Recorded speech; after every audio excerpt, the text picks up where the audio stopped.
नमस्ते दोस्तों, मेरा नाम मनु सांगवान और आज हम लोग देखने वाले हैं कि फाइनेंस कमीशन के जो रिकमेंडेशंस हैं, जो 16th फाइनेंस कमीशन है उसने क्या रिकमेंडेशंस दिए हैं।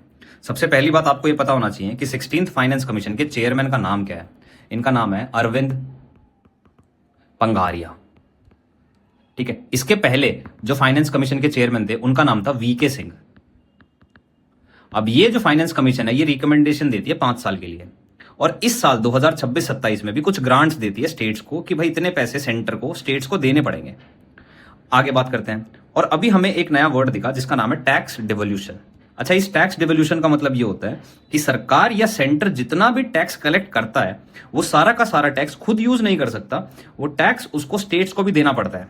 तो इस साल जो लिमिट तय की गई है स्टेट्स को टैक्स देने की उसकी वो है 41%। पिछले साल भी ये यही थी, इस साल अलग नहीं है, पिछले साल भी ये यही थी, यानी कि 15th फाइनेंस कमीशन ने भी यही लिमिट तय की थी। और इस डेवोल्यूशन को यानी कि जो सेंटर स्टेट्स को टैक्स दे रहा है, ग्रांट दे रहा है, जो टैक्स का पैसा दे रहा है सेंटर स्टेट्स को, वो 41% है, उसको बोलते हैं वर्टिकल टैक्स डेवोल्यूशन। और जो स्टेट्स में बांटा जाएगा उसको बोलते हैं हॉरिजॉन्टल टैक्स डेवोल्यूशन। ये चीज समझ में आई? तो फाइनेंस कमीशन ने कुछ इंडिकेटर्स बना रखे हैं। सबसे पहला इंडिकेटर्स है पोवर्टी। अब आप एक बात बताओ, जिस स्टेट के अंदर, जिस राज्य के अंदर सबसे ज्यादा गरीबी है उसे सबसे ज्यादा पैसा मिलना चाहिए। दूसरा, जिस राज्य के अंदर सबसे ज्यादा पॉपुलेशन है उसे सबसे ज्यादा पैसा मिलना चाहिए। तीसरा, जिस राज्य के अंदर डेमोग्राफिक परफॉर्मेंस है, इसका मतलब होता है कि कौन से राज्य के अंदर कितना टोटल फर्टिलिटी रेट है, कि एक महिला कितने बच्चे पैदा कर रही है। तो जितना कम फर्टिलिटी रेट उतना ज्यादा उस स्टेट को पैसा देना चाहिए। क्यों? क्योंकि हमें पॉपुलेशन कंट्रोल करनी है। तीसरा, जिस स्टेट का जितना ज्यादा एरिया है, जितना बड़ा जो स्टेट है उसको उतना ज्यादा पैसा। पांचवा, फॉरेस्ट। अच्छा, ये इंपॉर्टेंट है, फॉरेस्ट में जिस स्टेट में जितने ज्यादा फॉरेस्ट उनको उतना ज्यादा पैसा। ऐसा क्यों? क्योंकि पता है फॉरेस्ट होने के बावजूद उनका इंफ्रास्ट्रक्चर रुक जाता है, इसीलिए फॉरेस्ट से ये देना पड़ता है ताकि ये वो पैसा इस्तेमाल कर सके अपने टूरिज्म को बढ़ाने के लिए, अपने फॉरेस्ट को कंजर्व करने के लिए। इसीलिए जिस स्टेट में जितने ज्यादा फॉरेस्ट उनको उतना ज्यादा पैसा। और ये छठा इंडिकेटर इन्होंने इस बार इंट्रोड्यूस किया है 16th फाइनेंस कमीशन में, जिसका नाम है कंट्रीब्यूशन टू जीडीपी। जो स्टेट जितना ज्यादा कंट्रीब्यूट करेगा जीडीपी को उसको उतना ज्यादा पैसा दिया जाएगा। और 7th वाला टैक्स एफर्ट्स, यानी कि कौन सा स्टेट सबसे ज्यादा टैक्स कलेक्ट करेगा उसे उतना ज्यादा पैसा देना चाहिए। लेकिन ये इस बार इस फाइनेंस कमीशन ने इसको नेग्लेक्ट किया। अब एक एक करके देखते हैं इनको पैसा दिया कितना गया। ये 41% तो वर्टिकल आया ऊपर से, यानी कि 100 रुपए हैं तो 41 रुपीज स्टेट्स को मिलेगा। अब इन 41 रुपीज में से क्या क्या हुआ है?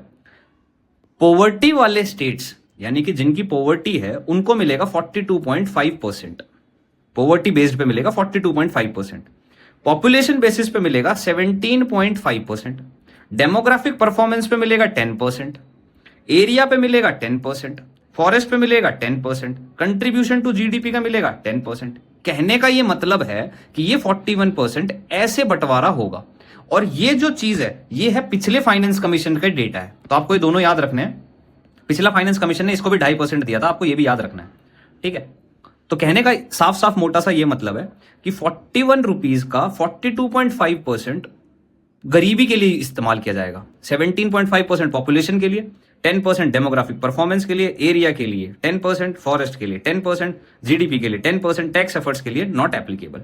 अब देखो, पॉवर्टी वालों को ज्यादा पैसा देना चाहिए, लेकिन पिछले के कंपैरिजन में इस बार कम पैसा दिया गया। तो सरकार का यह कहना था कि गरीबी सिर्फ एक समस्या नहीं है, उन स्टेट्स को ज्यादा पैसा दिया जाएगा जो कंट्रीब्यूट करेंगे जीडीपी को। इसीलिए इन्होंने ये नया इंडिकेटर इंट्रोड्यूस किया। पॉपुलेशन वालों को तो ज्यादा पैसा दिया ही गया पिछली बार के कंपैरिजन में, और यहां पे भी इनका रिडक्शन हुआ। कहां पे? यानी कि जो फर्टिलिटी रेट्स में जो रिड्यूस कर रहे हैं उनको भी पैसा कम मिला गया, जिनका एरिया बड़ा है उन्हें भी पैसा कम दिया गया। तो साफ सीधी सी बात यह है कि जितने भी ये वाले स्टेट्स हैं, कौन से? ये जो नॉर्थ इंडिया वाले स्टेट्स हैं, इनको लॉस हुआ है पिछले फाइनेंस कमीशन के बदौलत, और इस वाले ने इन्होंने कम पैसा दिया है। लेकिन जो ये कोस्टल स्टेट्स जो हैं इनको फायदा हो गया। क्यों? क्योंकि भाई ये जीडीपी को कंट्रीब्यूट ज्यादा कर देते हैं, ये सर्विसेज ज्यादा दे रहे हैं, इधर पोर्ट्स वगैरह है। सरकार, ये राजा महाराजा जो ब्रिटिशर्स थे उन्होंने यहाँ पे पोर्ट्स वोर्ट्स बना दिए थे, इसलिए यहाँ पे इंडस्ट्रीज बनी हुई है, ये महाराष्ट्र जैसे एरियाज को, तो इनको फायदा होगा। जो ऊपर वाले गरीब एरियाज है, जो नॉर्दर्न स्टेट्स के एरियाज है, उनको नुकसान होगा। ठीक है, ये बात रही हमारी रिकमेंडेशंस में क्या है। अब आप एक बात बोलोगे कि भाई आपने स्टेट्स की तो बात कर ली, आपने यूनियन टेरिटरीज की बात नहीं करी। तो मैं आपको बताना चाहूंगा कि जो यूनियन टेरिटरीज है ना, उनकी जो डीलिंग होती है वो फाइनेंस कमीशन नहीं देखता, वो फाइनेंस मिनिस्ट्री देखता है। तो ये डिसाइड करते हैं इनको कितना पैसा मिलना चाहिए। अब 41% उसको मिल गया, बाकी का जो बकाया पैसा है 59%, उसका क्या किया? तो 59% को दो हिस्से में बांट दिया, एक का नाम दिया ग्रांट्स, एक का नाम दिया स्कीम्स। जो ग्रांट्स देगा उससे बोला गया फाइनेंस कमीशन, और जो स्कीम्स देगा उसे बोला गया फाइनेंस मिनिस्ट्री। और इसी फाइनेंस कमीशन ने कितने की ग्रांट्स दे रखी हैं? 1.40 लाख करोड़ की ग्रांट्स दी हैं 2026-2027 में। साफ सीधा सवाल आ सकता है इसके ऊपर अगले 5 साल के अंदर। समझने की कोशिश करी आपने? ये जो पूरी वीडियो थी, ये पूरी वीडियो आपको 5 साल तक याद रखनी है और इसके ऊपर डायरेक्ट सवाल देखने को मिलेंगे। अगर आप लोगों को ऐसा लगता है कि हमें फाइनेंस कमीशन के बारे में पूरी डिटेल्ड में वीडियो चाहिए, फाइनेंस कमीशन के बारे में पूरी डिटेल्ड में वीडियो चाहिए, तो आप हमारे कोर्सेज को एनरोल कर सकते हो www.mannusangwan.in पे।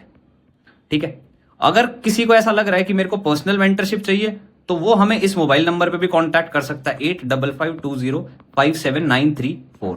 ठीक है, ये लिमिटेड ऑफर्स है। और एक बात, अगर यूपीएससी 2027 क्लियर करना है तो आइए हमारे साथ जुड़िए, हम आपको विश्वास दिलाते हैं कि आपका यूपीएससी 2027 क्लियर होगा।